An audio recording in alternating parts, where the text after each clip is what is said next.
Jesus used a very common agricultural image for the third of his great I am sayings. As he walked along with his disciples, they came by a sheep pen. Now, in all probability, this sheep pen was on the outskirts of the city of Jerusalem.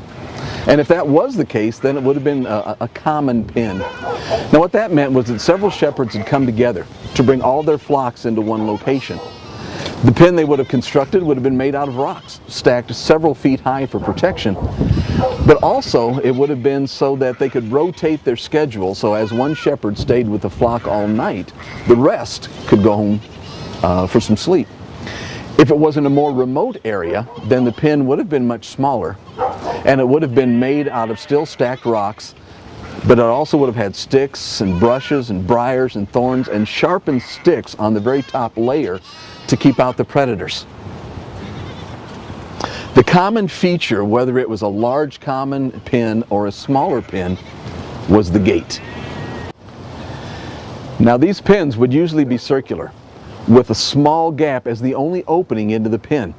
Now, that gap was very strategic.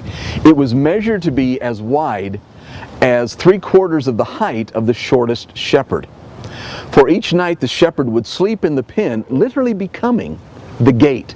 If any sheep tried to crawl over him to leave the pen, then the shepherd could awaken and herd the sheep safely back into the pen.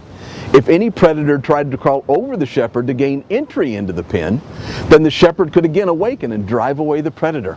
All over Israel, these pens could be found with one gap as the entry, and the shepherd literally becoming the gate. Now, it was against that backdrop that Jesus said, I am the gate. I am the one who lives to keep you safe in the fold. I am the one who lives to keep the predators away, that you might live in the safety of my protection. The crowd would have had at least some understanding of what Jesus was saying about being the gate, but questions still would have circulated. You know, we today can have a level of understanding of what it means to declare Jesus as the gate, but there are still questions that can circulate for us. Some of those questions can be, what does it really mean for Jesus to be the gate?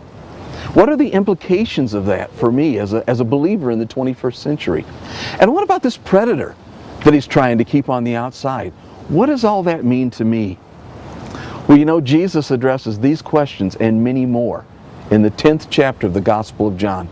So I'm going to invite you to get your Bibles, turn to John chapter 10, and we'll study more of what it meant when Jesus said, I am the gate.